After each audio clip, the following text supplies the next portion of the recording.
할렐루야. 2026년 13번째 주일, 중려주일이자 고난주일, 이 시간 2부 예배를 함께 드리는 우리 모두에게 주님의 산 소망이 넘치기를 간절히 축원합니다. 이탈리아 현악기 장인인 안토니오 스트라디바리라는 자가 있습니다. 됐습니다. 내려주세요. 바이올린, 첼로, 기타, 비올라, 하프 등 여러 가지 악기를 많이 제작한 장인입니다. 그가 만든 악기는요, 그의 라틴어 이름, 오늘도 찬양이 라틴어로 했는데 스트라디바리우스라고 이렇게 이름을 불립니다. 현재까지도 최고의 그런 악기로 가치를 인정받고 있습니다만 그가 만든 악기가 한 1100개 정도 된다고 합니다. 이제 300년이 지금 지났는데요. 아직도 현재 650여 점이 남아 있고요. 그중에 바이올린이 한 500여 개가 된다고 합니다. 이분이 만든 1721년에 레이디 블런트라는 바이올린이 지금 보고 있는 것인데요. 2011년 런던 경매에서 얼마에 여러분들 거래가 됐느냐? 1,600만 달러. 환산이 바로 안 되지요. 240억 원입니다. 하나도 안 놀라시네. 아니, 악기 하나가 2억 4천도 아니고 24억도 아니고 240억이에요. 얼마나 명품 악기라고 하는 것을 우리가 알 수 있죠. 감히 이 악기를 쉽게 누구도 살 수 없습니다. 아마 바이올린 연주자라면 저 악기를 평생에 한번 연주해 봤으면 하는 소원이 있지 않을까. 이분이요, 이런 악기를 만들 수 있는 비결이 제가 이유가 뭔가 좀 찾아보니까요. 악기의 재료를 찾기 위해서 산속에 숲속에 들어간답니다.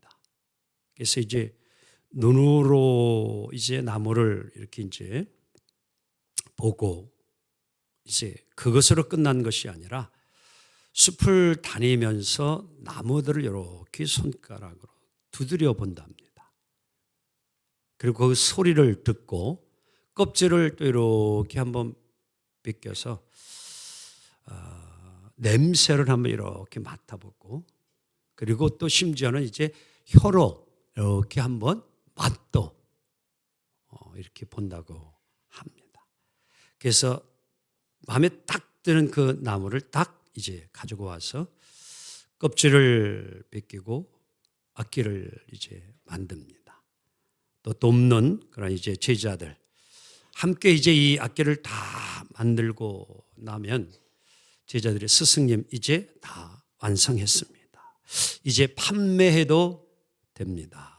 그러면 이 스트라디바리라고 하는 장인이 쭉 보고 연주도 한번 해보고 이제 딱 마음에 들면 거기에 자신의 이름인 스트라디바리우스라고 하는 라벨을 딱 하나 붙여서 그것이 출고가 되어집니다.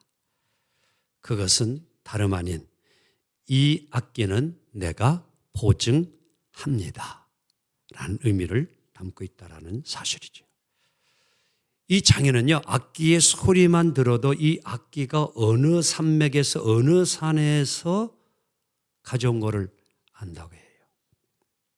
건조 과정에서 어떤 실수가 있었다라는 것을 알아차릴 정도로 그렇게 악기를 만든다는 겁니다.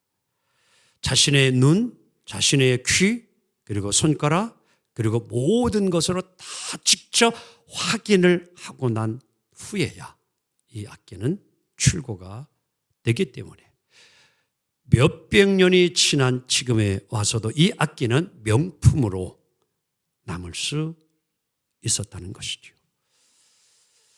요즘 저 역시 하루 24시간이 부족할 정도로 현장을 다니며 보고 만나고 듣고 소리를 경험하고 있습니다.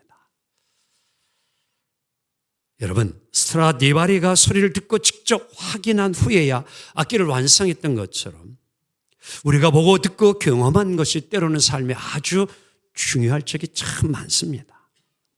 그래서 오늘도 본문에서 베드로 사도는 이제 인생의 마지막 때에 이 편지를 쓰고 있는데요. 그것을 이렇게 표현했어요. 14절 앞절인데 읽어봅니다. 시작. 우리가 그와 함께 거룩한 산에 있을 때에. 자, 오늘 베드로가 이제 이 두 번째 편지를 쓰면서 자신이 경험했던 때를 회상하며 이 글을 쓰고 있어요. 거룩한 산, 일명 이것을 다 같이 따라합니다. 변화산. 그 이야기를 지금 이렇게 베드로가 끄집어냈어요. 지난날 자신과 야고보, 요한 셋과 더불어 예수님이 변화산에 올라가서 예수님의 변화된 모습을 직접 눈으로 보고 하늘로부터 들려오는 음성, 이는 내 사랑하는 아들이요 기뻐하는 자라는 음성을 직접 목격한 베드로. 그때를 회상하면서 오늘 이 편지를 쓰고 있는 것입니다.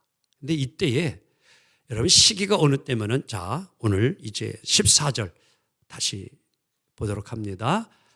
이는 시작. 이는 우리 주 예수 그리스도께서 내게 지시한 것 같이 나도 나의 장막을 벗어날 것이 임박한 줄을 뭐예요? 알미라. 장막을 벗을 날이 가까웠다. 즉 오늘 여러분과 저도 영혼이 이 장막 속에 오늘도 우리가 거하여 삽니다. 장막을 벗는다라고 하는 것은 이제 죽음이 뭐였다?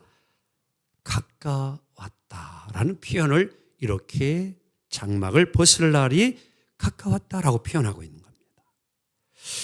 오늘 이 베드로가 죽음의 순간이 가까이 왔다라고 하는 것은 단순한 죽음이 아니에요. 우리가 성경에는 베드로의 죽음에 대해서 직접 언급한 바는 없지만 전승에 의하면 베드로는요 마지막 순교할 때에 예수님처럼 나는 십자가를 질 수 없어서 나를 깎고로 뭐예요? 매달아서 죽게 해달라. 그래가지고 거꾸로 십자가에 달려서 순교한 자가 베드로였습니다. 오늘 그것을 베드로는 직감하고 있는 거예요. 우리 예수님도 겟세마네 동산에서 기도할 때 이제 죽음의 순간이 내일이면 내가 죽음이 다가올 것을 예수님도 아셨나요? 모르셨나요? 아셨어요.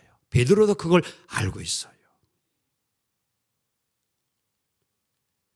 오늘 죽음이 임박함을 느낀 베드로의 마음에 걱정이 하나 생겼어요. 그게 뭐냐고 하면 다른 것이 아니라 지금 함께 같이 믿음의 성도들이 박해 속에서 과연 저들이 앞으로 예수님 부인하지 아니하고 믿음을 끝까지 지켜갈 수 있을까라는 염려가 베드로에게 있는 것이에요. 왜?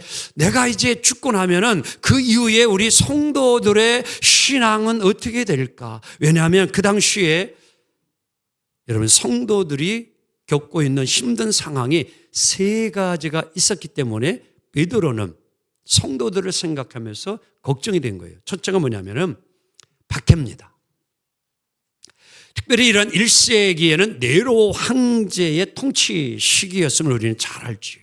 그래서 로마를 불태우면서도 기독교인들이 이런 일을 했다고 해가지고 이 기독교인들을 다 말살하고 죽이려고 하는 이런 일을 네로 황제가 행하지요.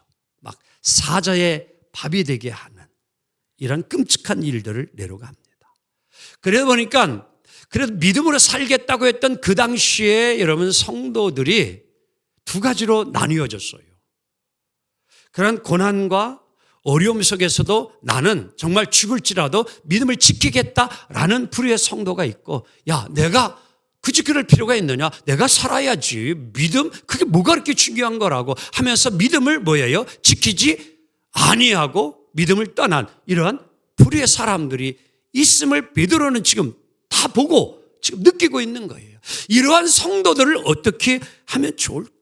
그래서 오늘도 베드로후서 1장 1절을 쓰면서 베드로는요, 그 당시의 성도들에게 여러분들은 보배로운 믿음을 가졌다라고 하면서 이 보배로운 믿음을 끝까지 지키기를 원합니다. 아멘. 그렇게 글을 쓰고 있는 거예요. 끝까지 그 보배로운 믿음을 지키고 있는 여러분들에게 내가 이 두 번째 편지를 씁니다. 이렇게 이야기하고 있는 거예요. 두 번째 이 당시에 성도들이 겪는 어려움이 있는 지연된 종말 때문에. 예수님이요, 이제 3일 만에 부활하시고 40일 이 땅에 계시다가 승천하시면서 제자들에게 약속했어요. 옆 사람에서 내가 조금 있으면 다시 올게 그래봐. 예수님이 이랬걸랑요. 너희가 내가 올라간 대로 보고 내가 그대로 다시 오리라. 그러니까 많은 사람들이 이제 예수님 다시 금방 뭐 할 거다? 오시리라 이렇게 기대하고 믿음 생활을 하고 있는데 안 오시는 거예요. 안 오시는 거예요. 자꾸 지연이 되는 거예요. 연장이 되는 거예요. 언제 오려나? 막 갈등이 옵니다. 한계점이 오는 거예요. 내가 어느 때까지 기다리고 어느 때까지 인내해야 되느냐. 에이, 우리 예수님 뻥쳤네. 거짓말이네. 온다고 해놓고는 안 오네. 이런 마음이 들게 되는 거예요. 그러니까 이것을 지금 베드로가 너무너무 잘 보고 있는 거예요. 성도들. 아이고, 끝까지 견뎌내야 되는데, 끝까지 인내해야 되는데, 끝까지 참아내야 되는데 막 흔들리는 이런 성도들을 보니까 걱정이 되는 거예요. 그래서 그러한 성도들에게 이제 베드로 후서 3장 9절에는 이렇게 설명해 줘요. 지연된 재림에 대해서. 시작. 주의 약속은 어떤 이들이 더디다고 생각하는 것 같이 더딘 것이 아니라 오직 주께서는 너희를 대하여 오래 참으사 아무도 멸망하지 아니하고 다 회개하기에 이르기를 뭐하느냐라? 원하시느니라. 아멘. 재림이 늦어지는 것은 한 영혼이라도 더 하나님은 구원받기 원하여. 아멘. 베드로는 그 설명해 주고 있는 거예요. 그러니까 더 우리가 좀 힘들어도 인내하고 참아라. 여러분, 구원받기를 기도하며 기다리는 또 우리의 신앙이 될 수 있기를 원합니다. 또한 그 당시 성도들이 여러분들 겪는 어려움이 뭐냐면 거짓 교사들 때문에 신앙 지키기가 참 어려웠어요. 지금도 마찬가지지요. 2000년이 지금도 여러분들 이단, 사이비 종교들 있어 없어요? 있잖아요. 신천지 같이. 이 당시에도요, 영지주의 같은 잘못된 그런 여러분 신앙의 거짓된 진리, 복음 이런 자들이 수없이 많았어요. 그러니까 그런 것에 막 미혹이 되어져서 구원의 자리를 떠나게 되어지고 복음을 떠나는 이것을 오늘 베드로는 너무너무 지금 잘 알고 있기 때문에 그런 미혹에 빠지지 아니하도록 고난이 와도 시련이 있어도 그걸 잘 이겨내야 합니다. 그 마음을 가지고 이런 혼란스러운 상황에 있는 성도들에게 오늘 베드로는 바로 이 편지를 쓰고 있는 거예요. 특히 중요한 게 뭐냐면 여러분들 그 당시에 베드로가 살아있다라고 하는 것은요, 모든 성도들이 바라볼 때에는 믿음의 뭐예요? 본이 되어지고 그래도 베드로가 버텨주고 있으니 베드로가 살아있으니 우리도 함께 뭐예요? 믿음을 지켜가며 살자 이렇게 살아왔는데 베드로 사도가 죽고 나면은 때로는 신앙이 흔들리는 자도 있을까 없을까요? 있는 거예요. 그러니까 베드로가 이런 것도 걱정이 되고 염려가 되는 거예요. 내가 죽고 나면 저들이 흔들리지 말고 믿음을 지켜가야 되는데 이 마음 이것 때문에 오늘 베드로는 이제 이 편지를 간절한 마음으로 쓰고 있습니다. 성도들이여 믿음을 굳게 붙잡아야 합니다. 그리고 오늘도 내가 체험하고 경험한 바를 여러분들에게 이렇게 알려주기 위하여 이 글을 쓰고 있습니다. 자, 16절 그의 고백을 읽어봅시다. 시작. 우리는 그의 크신 위엄을 친히 뭐한 자라? 본 자라. 한번 옆 사람에서 그때 사고 난 걸 봤어요? 못 봤어요? 그래봐 한번. 그러면 다 같이 봤습니다. 그래봐. 시작. 친히 뭐 했다? 봤어 내가. 그러면 그러한 사람을 증인이라는 것. 아멘? 예, 내가 봤어. 증인이요. 내가 증언할 수 있는 거예요. 왜? 사건을 목격했으니까요. 현장에 내가 있었기 때문에 내가 얼마든지 그 본 것을 내가 말할 수 있는 거예요. 오늘 베드로도 똑같은 고백이에요. 내가 친히 보았다. 뭐를? 예수님의 변화된 모습을 보았다. 그리고 하늘에서 들려온 음성을 들었다. 친히 보았다. 그렇게 자신을 소개하는 겁니다. 여러분, 우리의 신앙도 마찬가지예요. 그래서 신앙도요, 체험이 중요합니다. 우리가 겪은 확실한 경험은 아주 중요해요.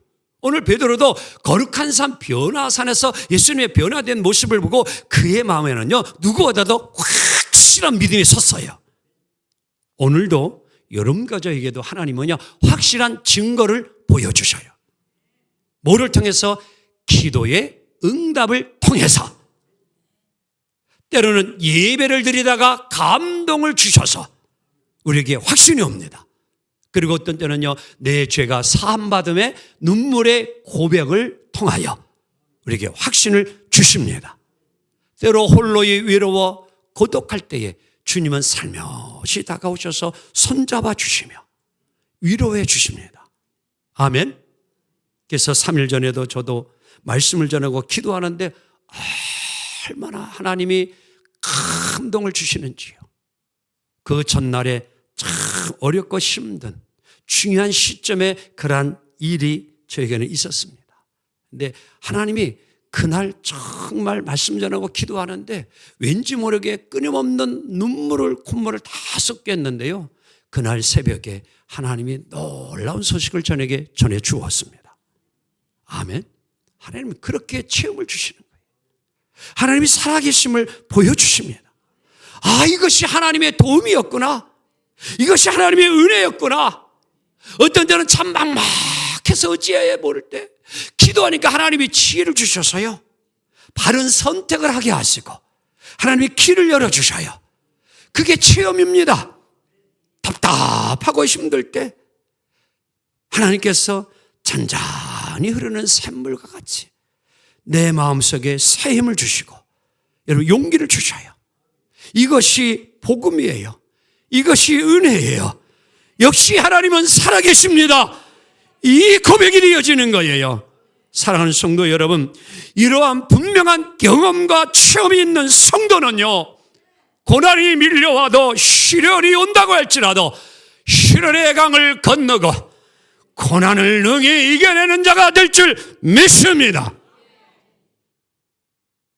신앙에서 그래서 여러분 체험은 아주 중요한 거예요. 경험은요, 자신감을 줘요. 세상에서도 여러분들 일하다 보면요, 경험했던 일과 경험하지 못했던 일은 전혀 다르잖아요. 경험해본 일은요, 자신감이 있잖아요. 그렇죠? 근데 처음 어떤 일을 하면 괜히 왠지 마음에 불안과 염려가 오잖아요. 그렇죠? 근데 경험하고 체험하면 담대해요. 두려움이 없어요. 그 경험이 그렇게 중요한 것 아니겠습니까? 그런데요, 오늘 우리는요, 이런 목격자로서 경험한 것보다도 더 중요한 것이 하나 있어요. 그게 무엇인지를 여러분들 아시나요? 자, 재판할 때에 법정에서 판사가 여러분들 이제 판결을 할 때에는 뭐 변호사, 검사 그들의 이야기를 다 들어요. 때로는 부족하면 증인을 세워주지요. 그리고 증거물을 제출하게 하고 영상을 보기도 합니다. 그걸 다 참고해요. 그렇지요? 그리고 이제 선고를 내리는데 여러분 판사가 선고를 낼 때 이보다도 더 중요한 근거를 가지고 선고를 합니다. 그게 무엇입니까? 그게 무엇입니까? 다 같이 법. 다 같이 법. 형법 몇 조 몇 항에 의거하여 당신은 무죄입니다. 또는 당신은 1년, 5년,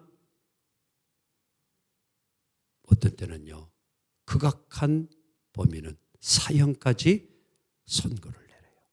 근데 그게 항상 몇 조, 몇 항, 법 조항이 반드시 들어가고 그거에 따라서 판결을 하고 선고를 하는 겁니다. 신앙도 마찬가지예요.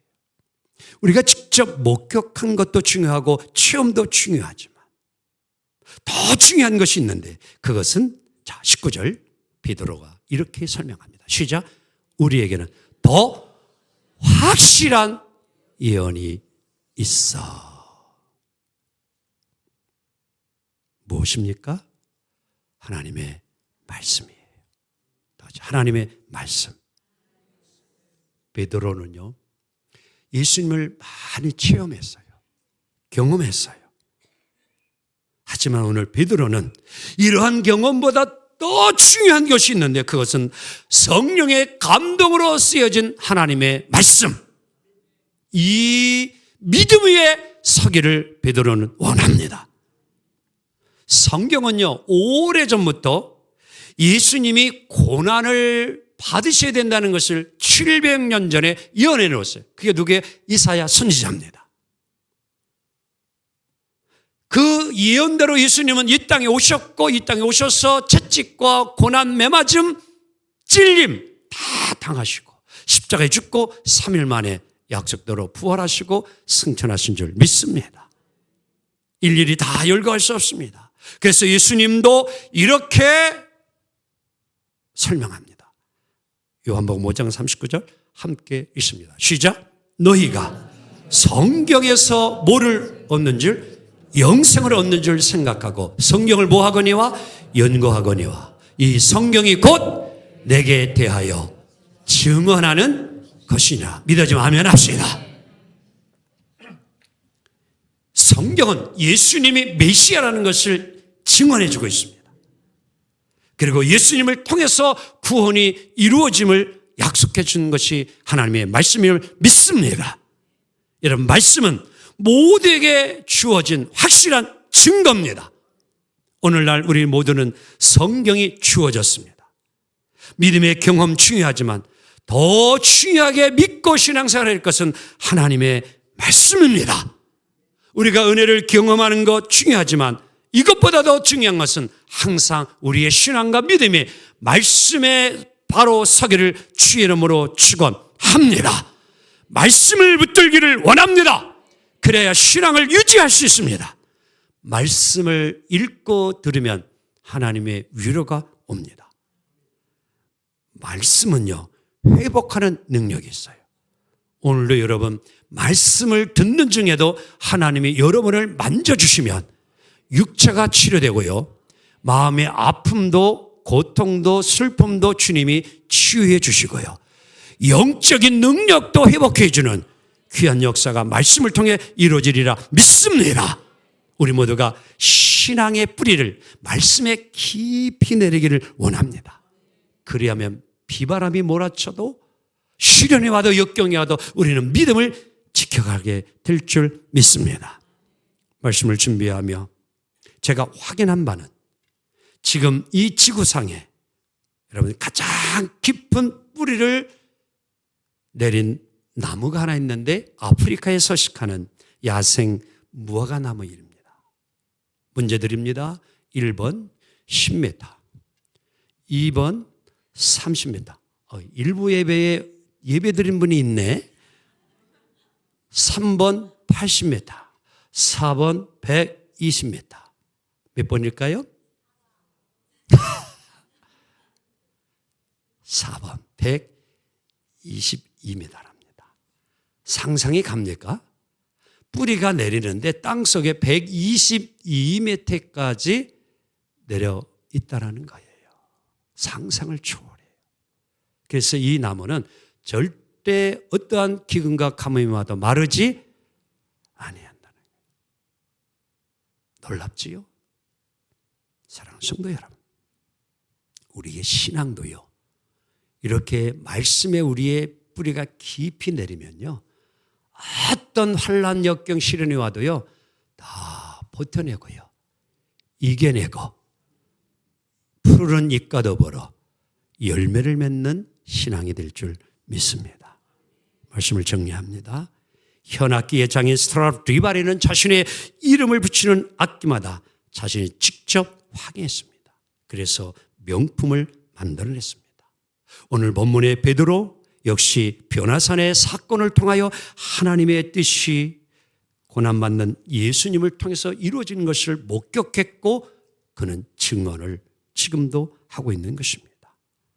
여러분, 베드로는 그 확신을 가지고 마지막까지 믿음을 지키고 순교했습니다.